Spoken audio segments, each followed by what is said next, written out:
시간에 주시는 하나님의 말씀은 고린도후서 12장 7절에서 10절에 있는 말씀입니다. 저와 여러분이 한 절씩 교독하시겠습니다. 여러 계시를 받은 것이 지극히 크므로 너무 자만하지 않게 하시려고 내 육체에 가시곧 사탄의 사자를 주었으니 이는 나를 쳐서 너무 자만하지 않게 하려 하심이라. 이것이 내게서 떠나가기 위하여 내가 세 번 주께 간구하려 나에게 이르시기를 내 은혜가 내게 족하도다. 이는 내 능력이 약한 데서 온전해짐이라 하신지라. 그러므로 도리어 크게 기뻐함으로 나의 여러 약한 것들에 대하여 자랑하리니 이는 그리스도의 능력이 내게 머물게 하려 함이라. 그러므로 내가 그리스도를 위하여 약한 것들과 능욕과 공핍과 박해와 공고를 기뻐하노니 이는 내가 약한 그때 강함이라. 아멘.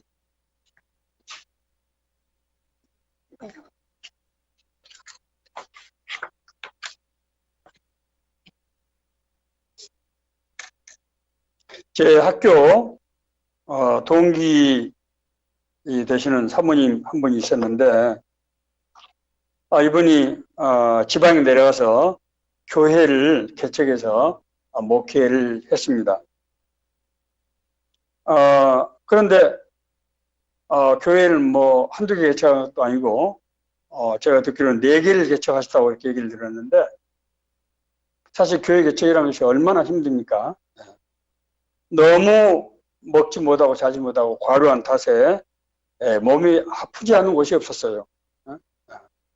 그럼에도 정말 일을 참고 전도하고 신방하고 그렇게 정말 날을 보냈는데 나중에 몸이 너무 아파서 병원에 갔더니 서울에 있는 큰 병원에 가봐야 될 것 같다 이렇게 말했다는 것입니다. 그래도 뭐 그 때문에 바빠서 한참을 지내다가 나중에 도저히 안 될 상황이 돼서 서울에 있는 한 대학병원에 갔더니 진찰을 받았는데 백혈병이라고 판명이 됐습니다. 다행히 그 사모님은 그동안에 여러 차례 항암 또 이런 투병 과정을 거쳐서 지금은 많이 회복이 되셨다고 합니다. 목회자는 아프다는 얘기도 하기 어려운 것이 사실 우리 한국교회의 현실인 것 같아요. 목사나 사모가 몸이 아프다고 하면은 교인들이 혹시 우리를 기도하지 않는 사람으로 생각하지 않을까? 믿음이 약한 사람으로 생각하지 않을까? 하나님의 은혜가 없는 사람으로 생각하지 않을까? 이렇게 그런 마음이 들어서 제대로 아프다는 얘기도 못하고 그렇게 끙끙 앓고 있다가 병을 이제 키우게 되는 것입니다. 기독교인들 우리가 예수를 믿으면은 복 받는다고 하는데 교회에 다니는 사람도 병에 걸리고 사업이 잘 안 되기도 하고 인간관계에 문제가 생기고 가정에도 문제가 생기더란 말입니다. 아니 하나님께서는 우리에게 복을 주신다고 하시고 참새 한 마리도 하나님의 허락 없이는 땅에 떨어진 일이 없다고 하는데 아니 그렇다고 그러면은 우리가 겪는 이 고난은 하나님께서 허락하신 그런 고난이란 말인가 이런 생각이 들지 않을 수 없습니다. 오늘 기독교인들이 겪는 고난의 의미를 한번 생각해보는 그런 시간이 되기를 바랍니다. 오늘 성경 본문에 나오는 바울 사도는 정말 그가 이룬 사역이 엄청날 뿐만 아니라 그 전에 이미 하나님의 계시를 아주 놀라운 계시를 받았던 은혜를 많이 받았던 그런 사역자입니다. 바울의 고백에 의하면 14년 전에 고린도후서 성경을 쓸 때 14년 전에 하늘에 올라갔는데 하늘에 3층천 세 번째 하늘 그러니까 바울 사도에 의하면 하늘이 3단계가 있답니다. 세 번째 하늘로 올라가서 거기는 낙원이 펼쳐지는데 낙원에 들어가서 말할 수 없는 광경들을 보고 거기서 특별히 하나님께서 자기에게 주시는 아주 엄청난 말씀을 주셨는데 그 말씀이 얼마나 엄청난 말씀인지 성경에는 기록하지 않고 있습니다. 아마 하나님께서 지금은 알리지 말라고 그렇게 말씀하신 것 같습니다. 사도는 이 간증을 하면서 무익하나마 내가 푸득불 자랑하노니 무익하나마 내가 푸득불 내가 어쩔 수 없이 그것을 지금 공개를 한다 이런 얘기죠. 라고 하신 것을 보면은 자기 자신이 행여나 그렇게 은혜를 많이 받았기 때문에 성도들에게 또 다른 사람에게 교만하게 보이지 않을까. 이런 또 이런 것이 나를 정말 영적인 시험에 들게 되는 유혹에 빠지게 되는 그런 원인이 되지 않을까. 그래서 몹시 자기 자신을 조심하고 절제했던 것 같습니다. 그런데 이런 은혜를 많이 받은 바울도 자기 자신의 육체의 가시를 가지고 있다고 오늘 본문 말씀에서 고백하고 있습니다.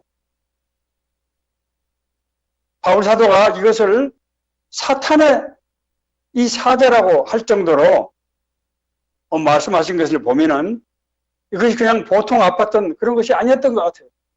사단이 역사할 정도로 그렇게 견디기 어려운 고통. 그래서 바울 사도는 이 정말 질병이 낫게 해달라고 3번 기도했습니다.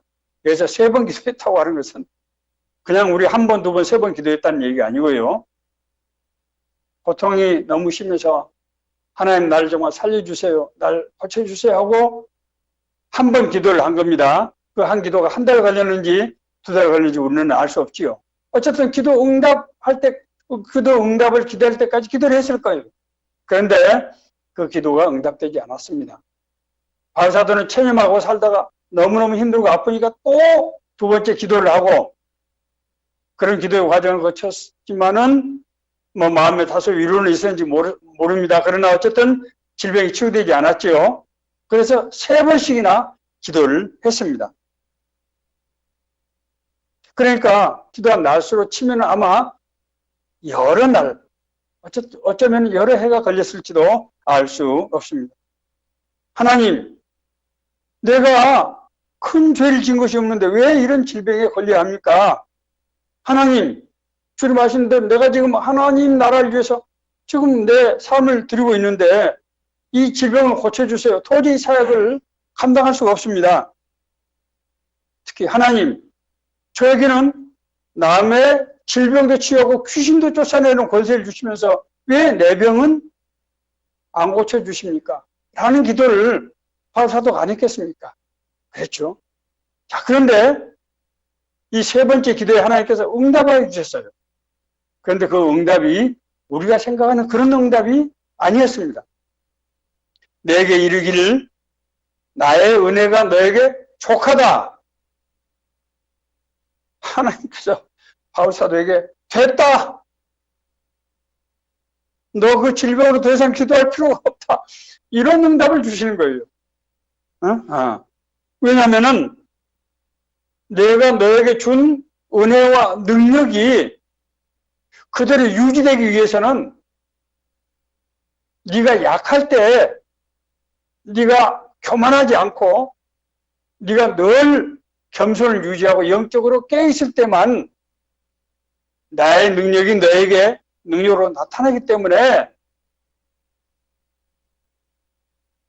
내가 너에게 준 은혜가 너에게 충분하다. 그렇게 하나님께서 말씀하시는 거예요.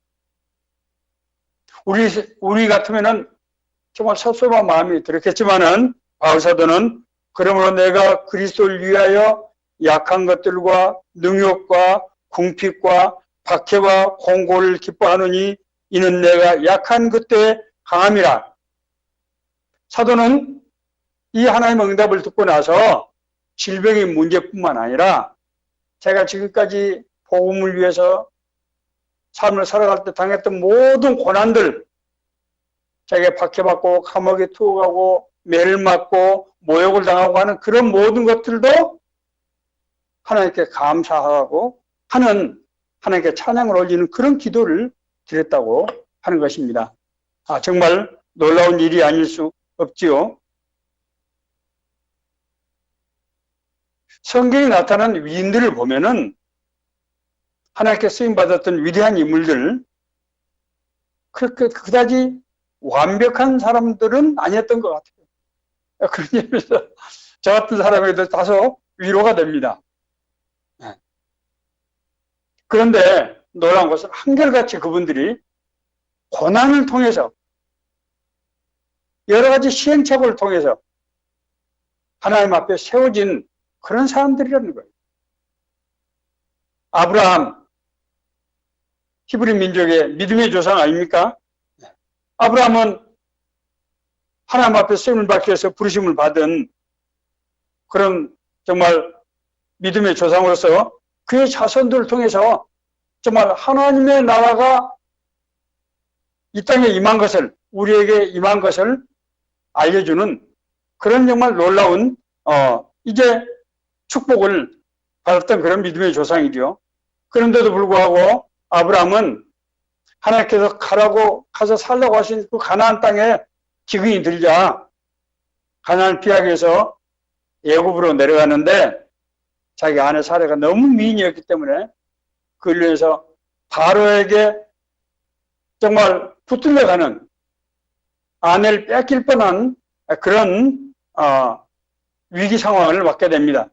하나님의 도우심으로 그 위기를 벗어나긴 했습니다마는 아브라함에게 정말 생각할 수 없는 그런 큰 실수고 또 고난이기도 했습니다.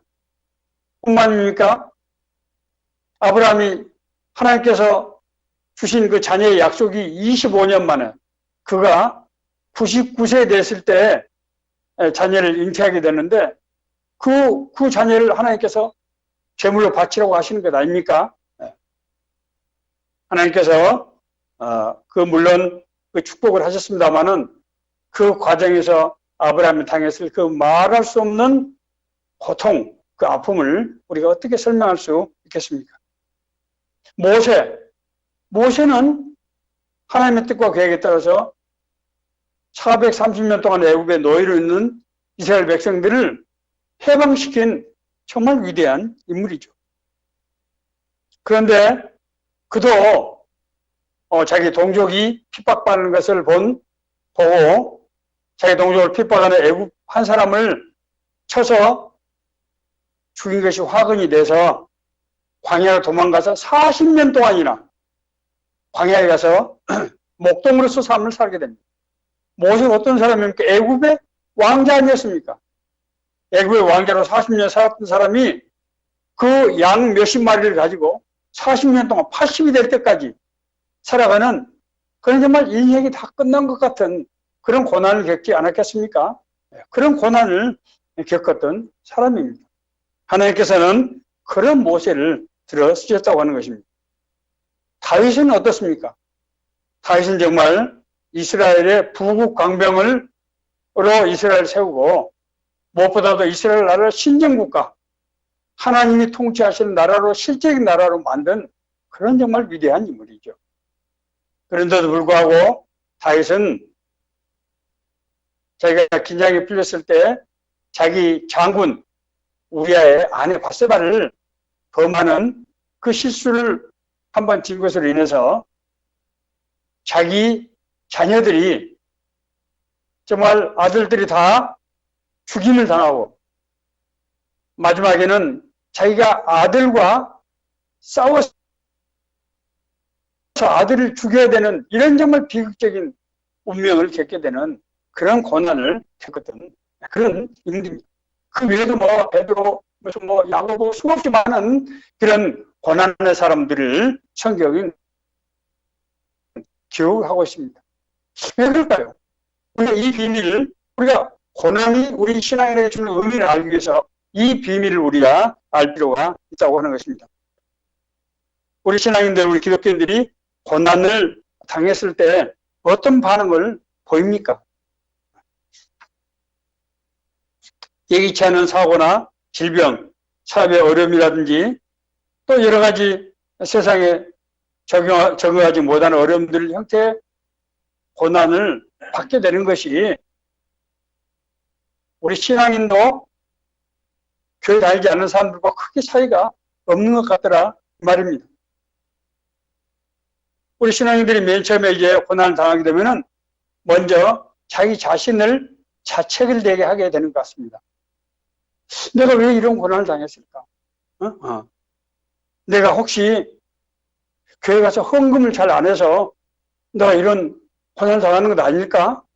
아니면 내가 교회를 욕하고 목사를 내가 비판해서 불평해서 내가 이런 고난을 받게 된 것이 아닐까?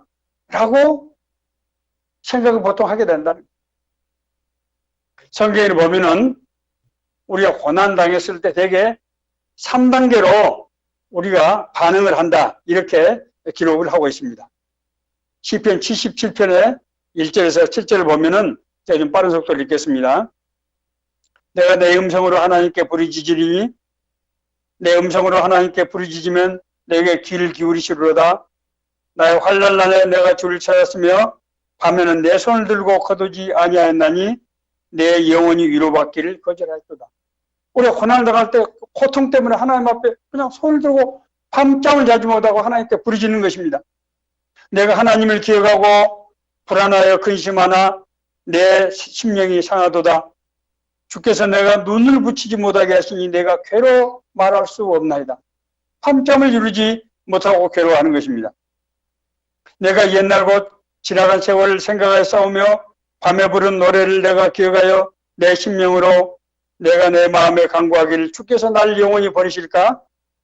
다시는 은혜를 베풀지 아니하실까? 그의 인자하심이 영원히 끝났는가? 그의 약속하심도 영원히 폐하였는가? 제가 좀 빨리 읽었습니다마는 여기는 고난받은 성도들의 3단계 반응, 변화가 나타나 있습니다. 1단계는 하나님 앞에서 무조건 살려달라고 부르짖는 것입니다. 네. 우리가 정말 고난당해서 당황하고 혼란스럽고 그래서 무엇을 어떻게 구해야 될지를 생각을 하지도 할 여력도 없이 그냥 하나님 앞에서 절규처럼 부르짖는 것입니다. 두 번째 단계는 이제 기도 응답이 없을 때 아무리 기다려도 하나님의 어떤 그런 역사가 없을 때 우리가 심리적으로 삐지는 그런 단계입니다. 하나님, 나한테 응답 안 해주시는 거예요? 아니, 내가 그건 하나님 앞에서 얼마나 충성되이 내가 교회 헌신하고 정말 봉사하고 이렇게 했는데 하나님 이럴 수가 있습니까? 하나님 은혜를 안 주실 거예요? 좋아요. 나 하나님 은혜 필요 없어요. 하고 삐지는 이런 단계입니다. 자, 그런데 우리가 삐진다고 하는 것은 마음속에 어떻습니까? 정말 하나님 은혜를 정말 간절히 바라는 그런 마음이 동시에 있는 것 아닙니까? 그런데도 불구하고 하나님의 응답이 없을 때 이제 세 번째 단계에서 신앙을 의심하는 무서운 단계에 빠지게 됩니다. 하나님에 대한 신뢰를 잃고 주님의 권능, 내가 전에 은혜를 받고 한 적이 있었지만은 그것이 그냥 내가 생각하는 것이고 정말로 하나님께서 나에게 은혜를 베푸셨던 것인가? 정말로 하나님은 우리에게 정말로 천지만물의 창조주인 하나님이 나 같은 사람에게 그렇게 말씀하시고 역사하신다는 게 이게 말이 되나? 그것은 내가 아마 심리적으로 내가 자가 발전적으로 했던 그런 현상이었을 거야. 하나님의 역사, 하나님의 능력을 의심하는 이런 단계까지 가게 된다고 하는 것입니다. 우리가 왜 이런 신앙적 시험에 들게 되는 것일까요? 그것은 신앙이 바로 정립되지 않았기 때문입니다. 우리가 교회에서는 신앙에 대한 열심을 강조하지만은 신앙 내용에 대해서는 제대로 교육을 받지 못하는 경우가 많은 것이 현실입니다. 신자들은 대개 목사의 설교를 듣고 신앙적으로 살아가려고 하지만은 자기 현실 문제에 닥쳐서 혼란스럽고 당황스러울 때 어떻게 하는 것이 하나님의 뜻인지 분별하기가 실제로 쉽지 않다고 하는 것입니다. 그래서 교회에서는 신앙적으로 하나님의 말씀을 좇아서 살려고 노력하지만은 우리가 세상 가운데서는 자기 실제 삶 가운데서는 세상의 관습을 그대로 따라가는 그런 이원화된 그런 삶을 살게 된다고 하는 것입니다. 이런 상태에서 자기에게 어려움이 오면은 당연히 혼란이 생기고 그 신앙으로 극복할 수 있는 그런 힘이 생길 수가 없게 되는 것이죠. 여기서 오늘 우리가 기억해야 될 것은 두 번째, 두 가지 사항입니다. 첫째는 신앙은 부적이 아니라고 하는 것입니다. 신앙이 제대로 정립되지 않았을 때 가장 나타난 현상은 자기 신앙과 이 세상의 성공 여부를 서로 연결시키는 것입니다. 내가 교회를 열심히 섬기고 하면은 하나님께 나에게 복을 주셔서 성공도 하게 하시고 물질의 축복도 주시고 자녀의 복도 주시고 할 거야. 그리고 내가 신앙적 헌신이 그것을 보장해 준다는 그런 기대를 가지고 있다는 거죠. 말로는 그렇게 안 하겠습니다만은 마음속으로 그렇게 기대를 가지고 신앙생활을 하는 경우가 많다고 하는 거예요. 이런 상황에서 고난을 당하면은 당황할 수밖에 없고 시험에 들 수밖에 없는 것입니다. 그러나 성경에서는 그런 신앙생활이 세상적인 부귀 영화나 또는 반대로 고난의 원인이라고 얘기하지 않습니다. 반면 신앙인이 세상적인 부귀 영화를 누렸다고 해서 그 사람이 좋은 신앙을 가졌다고 하는 것도 아니고 신앙이 없다고 해서 고난을 받는 것이 아니라고 하는 것입니다. 우리가 당하는 고난을 신앙과 직접 연결시키는 것은 성경적 근거가 없는 올바른 신앙이라고 할 수가 없다고 하는 것입니다. 두 번째는 좀 믿음이 좋은 사람들은 자기가 당하는 고난을 하나님의 징벌로 이해하는 그런 입장입니다. 앞서 제가 말씀드린 대로 내가 혹시 헌금을 제대로 안 하자 하나님께서 화가 나신 것인가? 제로부터 말씀드리면은 하나님께서는 헌금을 적겠다고 해서 절대로 징벌하지 않으십니다. 하나님은 그런 째째한 분이 아니에요. 오히려 하나님은 가난한 자, 과부들, 고아들, 나그네들을 불쌍히 여기시고 그들을 도우라고 말씀하시는 그런 분이에요. 예수님께서도 두렙돈을 헌금한 여인을 보시고 두렙돈 우리로 말하면 한 500원 정도 되는 돈입니다. 500원 미만이 되는 돈이라고. 그 헌금한 걸 보시고 많은 헌금함보다도 이 여인이 더 큰 헌금을 했다고 그렇게 격려하셨어요. 하나님은 우리가 경제적인 어려움 때문에 헌금 못하는 것을 그걸 무슨 기억에다가 나중에 무슨 벌 주시고 하는 그런 분이 아니라고 하는 거예요. 성도가 교회나 목회자를 비판하고 욕했다고 해서 하나님을 기분 나쁘게 생각하지 않으세요. 그것 때문에 하나님 절대로 징벌하지 않습니다. 제가 이렇게 말씀드리면은 다른 목사님들이 싫어할지 모르지만은 성경에 그렇게 기록이 되어 있어요. 하나님께서는 교회를 잘못 인도하고 하나님의 뜻대로 하지 않는 백성들을 선지자를 통해서 얼마나 무섭게 책망하고 질타하십니까? 그런 하나님이 교회에 대해서 서운한 감정이 있어서 그걸 좀 불평을 했다고 해서 목사가 잘못한 것을 지적을 했다고 해서 하나님께서 징벌하시겠습니까? 절대로 그런 일은 없다고 하는 것입니다. 제가 말씀드리고자 하는 것은 자기가 당하는 고난을 바로 신앙 문제하고 바로 연결시키는 것이 올바른 신앙이 아니라고 하는 것입니다. 저는 몇 년 전에 성도들이 새벽 기도를 가기 위해서 봉고차를 타고 가다가 교통사고가 나서 큰 인명피해가 있었던 그런 사건이 있었습니다. 정말 당시 신학교를 다니던 상황이었습니다만 굉장히 혼란스럽고 힘들었어요.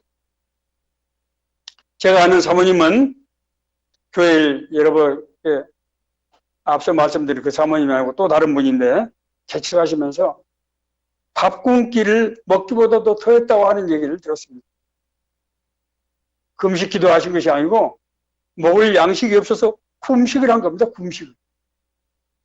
이런 걸 생각할 때 아니 하나님 나라를 위해서 그 똑똑하고 그랬던 선한 사람이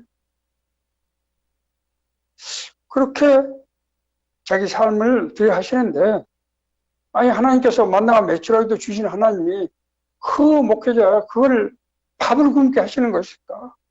그런 생각을 하게 됐습니다. 뭐, 그 외에도, 정말, 목회자들이 당하는 여러 가지 고난은 일일이 열갈 수 없을 정도입니다. 자, 이 고난이 우리에게 주시는 신앙적 의미가 무엇인가를 이제 우리가 생각을 해봐야 합니다. 먼저 우리가 신앙에게 다가오는 고난의 의미를 이해하기 위해서는 앞서 말씀드린 자꾸 신앙과 연결시키는 그런 오해 때문에 신앙이 어떻게 형성되는가를 우리가 다시 한번 정리해 볼 필요가 있습니다. 제가 이건 뭐 여러 차례 설교를 통해서 드렸던 말씀입니다. 신앙은 결론부터 말씀드리면 인간의 노력으로 성취할 수 있는 것이 아니라고 하는 거예요. 신앙은 하나님께서 우리를 미리 아시고, 우리 하나님을 모를 때 미리 아시고, 그 안에 우리를 부르시고, 우리를 일방적으로 의롭다 하시고, 그리고 나중에 이제 영원한 하나님 나라로 가는 영원하게 하실 때까지 우리를 보호하신다고 제가 말씀드렸습니다. 이 말씀은 무슨 얘기인가 하면은 우리가 구원받고 거듭나서 하나님의 영생의 축복을 받는데 우리가 아무런 공로를 한 것이 없다고 하는 것입니다. 내가 공로를 한 것이 없는데, 내가 신앙생활을 열심히 하고 잘했는데 하나님께서 왜 고난을 주시는가? 라고 생각하는 것은 성립이 안 된다고 하는 얘기입니다. 그러면 왜 하나님께서는 우리에게 그런 신앙에 고난을 주신 것일까? 사실 솔직히 말씀드리면 그 고난을 주시는 이유를 잘 알 수 없습니다. 그러나 성경은 우리에게 여러 가지 고난을 당한 사람들의 이 얘기를 통해서 그 사람들의 아주 객관적인 기록을 통해서 우리에게 주는 메시지가 있습니다. 첫째는 신앙인은 고난 앞에서 하나님을 만나게 된다고 하는 것입니다. 제가 늘 기도할 때 마음은 열리고 영은 열려서 하나님을 인격적으로 만나게 해주십시오. 제가 이런 기도를 많이 합니다. 하나님을 인격적으로 만난다고 하는 것은 우리가 지극히 높은 하나님, 거룩하신 하나님이 아니고 아버지 같은 하나님, 친구 같은 하나님, 애인과 같은 하나님과 우리와 늘 동행하시는 하나님, 그 하나님을 만나게 해달라고 하는 그런 기도입니다. 우리가 하나님이 어떤 분인지를 알게 되면은, 만약에 그렇게 될 수만 있다고 하면은 고난은 더 이상 고난으로서 의미를 상실하게 되는 것입니다. 앞서 제가 읽어드렸던 시편 77편에 그 고난 가운데서 한 성도의 그 기도, 고난의 기도, 제가 3단계를 말씀드렸죠. 첫째는 고난당할 때 그냥 하나님 앞에 부르짖는, 뭐 원인이고 따지고 할 결도 없이 그냥 하나님 앞에 살려달라고 정말 부르짖는 기도. 두 번째는 기도의 응답이, 기도했던 기도의 응답이 없을 때 삐지는 단계. 하나님, 응답 안 해줄까요? 안 해도 좋아요. 나는 내 방식대로 할 거예요. 했던 단계. 세 번째, 그런 시간이 지나면서 점점 하나님의 존재에 대해서 불신하는, 진짜로 내가 하나님의 은혜를 받은 게 맞나? 그거 내가 그냥 내 마음속으로 내 심리적인 작용으로 그랬던 것 아닌가? 나 진짜 구원 못 받은 것 아닌가? 이런 불신의 단계. 그 단계를 거치고 날 때, 우리가 포기했을 때, 우리 힘으로 소망을 가질 수 없을 때 이어지는 말씀을 제가 읽겠습니다. 또 내가 말하기를 이는 나의 잘못이라. 지존자의 오른손에 해 곧 여호와의 일들을 기억하며 주께서 옛적에 행하신 기이한 일들을 기억하리다. 또 주의 모든 일을 작은 소리로 읊조리며 주의 행사를 낮은 소리로 되뇌이리다. 무슨 말씀입니까? 내가 하나님께서 나를 구원해 주시고 나를 인도해 주셨던 은혜를 생각하게 되는 것입니다. 이제 어느 정도 정신이 들고 하면서 아니 그래 생각해보니까 정말 그때 내가 주님을 전혀 모를 때, 내가 주님을 전혀 모르는 상태에서 내가 주님의 은혜를 받고 내가 정말 그 기쁨과 감격으로 교회를 다니고 됐는데 내가 왜 그런 걸 잊고 있었지? 그 뒤에도 그뿐만 아니라 하나님께 내 기도에 응답하시고 내 전사돈의 문제, 내 직장의 문제, 내 자녀들의 문제를 그때그때 응답해 주시고 내가 얼마나 감사하고 기뻐했는데 내가 그런 하나님이 나에게 역사하지 않는다든지 내가 잊었다든지 하는 것이 말이 되는가? 내가 뭔가 잘못 생각하고 있는 것이 아닌가? 이런 생각이 든다고 하는 것입니다. 하나님이여 주의 도는 극히 거룩하시오니 하나님과 같이 위대하신 신이 누구오니까? 주는 기이한 일을 행하신 하나님이시라 민족들 중에 주의 능력을 알리시고 주의 팔로 주의 백성 곧 야곱과 요셉의 자손을 속량하셨나이다. 속량이 구원하신 아닙니까? 하나님께서 우리를 구원하신 것이 하나님의 크고 놀라운 일을 이루기 위해서 날 구원하신 것이 아닙니까? 라고 하는 것을 깨닫게 됐다고 하는 거예요. 그래서 이 고난의 시를 기록했던 사람은 자기가 그 고난의 과정을 거치면서 마지막 단계에서 정말 하나님을 인격적으로 만나는, 그래서 마음은 열리고 영안이 열려서 나에게 고난이 나를 변화시키시고 뭔가 지금까지 내가 하나님을 믿을 때 하나님이 나에게 먹여주시고 입혀주시고 하는 세상적 축복, 세상적인 삶의 문제 해결, 그런 것으로 생각했던 나에게 그런 것을 넘어서는 나의 진정의 구원의 의미가 무엇이고 내가 구원함으로 영생을 우리가 가졌다고 하는 것, 영생을 받게 됐다고 하는 것, 그리고 그 구원을 통해서 나를 통해서 이루기를 원하시는 하나님의 뜻과 계획이 있다고 하는 것, 이런 것들을 깨닫게 되는 그런 계기가 됐다고 하는 것입니다. 이전에는 나의 관점에서 하나님을 나의 필요를 채워주신 분으로 이해했던 신앙이 고난의 과정을 거쳐서 연단하면서 하나님의 관점에서 나를 보게 된 것입니다. 하나님께서 나를 구원하신 것, 나를 향하신 하나님의 뜻과 놀라운 계획이 있다.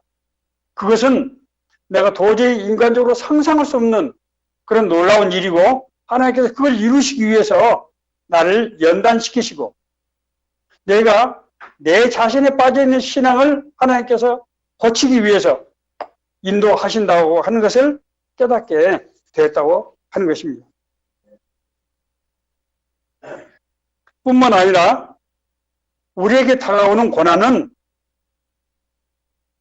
우리에게 영생이 무엇인지, 우리가 영생을 얻었다고 하는 것이 무엇인지를 진짜로 깨닫게 된다고 하는 거죠. 로마서 5장 3절 5절, 제가 아주 굉장히 중요시하는 말씀이고 여러 번 그래서 언급했던 말씀입니다. 다만 이뿐 아니라 우리가 환난 중에도 즐거워하나니, 그래서 우리는 구원받고 거듭난 사람이에요. 환난 중에도 즐거워하느니, 환난은 인내를, 인내는 연단을, 연단은 소망을 이루게 하려 하는 줄 압니다. 여기서 연단이라고 하는 것은 우리가 단단해진다는 뜻인데, 단단해지는 것은 불순물을 제거하기 때문에 단단해지는 거예요. 그러니까 쇠를 우리가 생각하시면 됩니다. 쇠를 재련하고 재간 강하게 하기 위해서는 어떻게 합니까? 쇠를 용광로 해서 끓여서 그 안에 불순물 다 빼는 거예요. 우리가 하나님의 은혜로 구원받고 거듭나서 하나님의 영이 우리 안에 있지만은 우리가 여전히 육신의 소욕과 육신의 소욕에 매여서 세상적인 욕망에 이끌려 살기 때문에 하나님 은혜가 우리 안에서 잘 작동이 안 되는 거예요. 하나님 은혜를 깨닫지 못해요. 그래서 하나님께 우리 주신 그런 놀라운 삶을 살지 못하고 어정쩡하고 이것도 아니고 저것도 아니고 양다리 걸치는 어정쩡한 그런 불안전한 삶을 살게 되는 것입니다. 늘 혼란스럽고 그러나 우리가 혼란 가운데서 내 힘으로 내 방법으로 할 수 없게 됐을 때 우리가 하나님 앞에 돌아오게 된다고 하는 거예요. 하나님 앞에 돌아오게 된다고 하는 것입니다. 우리 안에 내 힘을 의지하던 내 힘을 더 이상 의지할 수 없는 상황이 될 때 우리 안에 본능적으로 우리를 구원하시고 우리에게 은혜를 주신 하나님 앞에 나오게 된다고 하는 것입니다. 안셀림 그린이라고 하는 카톨릭 신학자가 있습니다. 신부이면서 동시에 신학자입니다. 이분이 아래로부터의 영성이라고 하는 그런 개념을 성경을 통해서 발견하게 됐습니다. 이분이 인생에 신자들에게 다가오는 고난의 문제를 놓고 오랫동안 연구하고 괴로워하고 힘들어하던 가운데서 어느 날 기도 중에 깨닫게 됐어요. 아, 우리 인간이 하나님께 구원받고 거듭났지만은 인간적인 그 세상적인 우리가 자랑거리라든지 세상에서 잘 나가는 것이라든지 이런 것들이 하나님의 나에게 주는 은혜를 가로막는 그런 요인이 되고 있구나. 이것을 깨달은 것입니다. 그래서 그것이 더 이상 그것에 의존할 수 없을 때, 우리가 더 이상 의존할 수 없을 때, 그때 하나님의 은혜가 우리에게 나타나서 그 고난 가운데서 우리가 하나님을 만나는 것은 우리가 고난 가운데서 우리가 구원은 하나님의 은혜로 받았지만은 우리 하나님을 인격적으로 만나는 것은 그 고난 가운데서 우리가 하나님을 만나게 되는구나 하는 것을 깨닫게 됐어요. 그래서 이것을 아래로부터의 영성, 위로부터의 영성은 하나님께서 우리를 은혜로 구원하는 것이 위로부터의 영성이라고 하면은 우리가 고난 가운데서 하나님을 발견하고 만나게 되는 것을 아래로부터의 영성이라고 그렇게 얘기를 하고 있습니다. 그래서 바울 사도는 오늘 이런 고백을 합니다. 그러나 무엇이든지 내게 유익하던 것을 내가 그리스도를 위하여 다 해로 여길 뿐더러, 자기에게 유익하던 것을 뭐로 여긴다고요? 해로 여긴다는 거예요. 또한 모든 것을 해로 여김은 내 주 예수를 아는 지식이 가장 고상하기 때문이라. 내가 그를 위하여 모든 것을 잃어버리고 배설물로 여김은 그리스도를 얻고 그 안에서 발견되려 함이니 내가 가진 의는 율법에서 난 것이 아니요 그리스도를 믿음으로 말미암은 것이라. 무슨 얘기인가 하면은 자기가 구원받고 거듭났지만은 바울 사도는 얼마나 뛰어난 사람입니까? 그 사람은 율법에 대해서 정말 아주 통달한 그런 최고의 전문가고 하나님께 정말 충성하고 유대교의 청년 지도자로서 아주 전도가 앙양하던 사람이었어요. 그런 것이 자기가 그리스도를 아는데 해가 되더란 말이에요. 그걸 깨달았어요. 고난 가운데서. 그래서 내가 과거에 가지고 있던 모든 지식과 내가 로마 시민권 같은 그런 사회적인 신분과 모든 그 자랑할 거리를 내가 버리고 심지어 배설물로 여겼다. 그래야만 내가 그리스도를 얻고 그리스도 안에서 발견되는 기쁨이 너무 크고 놀라운 것이기 때문에 그렇게 했다고 고백하고 있습니다. 우리가 세상을 살아갈 때 고난은 파도처럼 끊임없이 몰려오게 되는 것 같습니다. 제가 공직을 은퇴하고 나서 이제 제 아내가 이제 편안하게 오손도손 재밌게 살 것이다. 살 수 있을까? 라고 기대를 아마 했던 것 같은데 사실 제 자신도 이제 은퇴하고 나서 자유롭게 편하게 해외도 좀 다니고 또 뭐 하고 싶은 일 하면서 살리라 그렇게 생각했는데 제가 하나님의 이끌림을 받아서 목회 길을 걷게 되었습니다. 목회를 해보니까요 장난이 아니에요. 생각보다도 쉽지 않다고 하는 것을 깨닫고 있습니다. 끊임없이 시험과 도전이 파도처럼 밀려오는 것을 느끼고 있습니다. 제 자신도 이럴 때마다 때로는 뒤를 돌아다 보게 되고 그래서 흔들릴 때가 없지 않음을 고백하지 않을 수 없습니다. 그러나 오늘 우리에게 주시는 말씀, 신앙인에게 고난을 주시는 것은 우리가 아플 때, 우리가 몸에 질병이 문제가 생겼을 때 통증이 있는 것처럼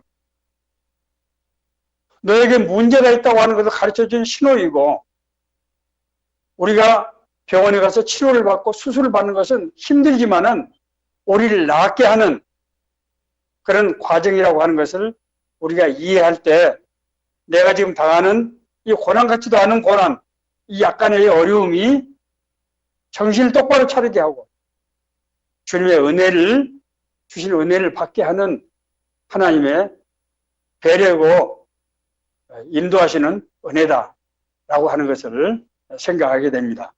이 고백이 우리 모두에게 있게 되시기를 간절히 바랍니다.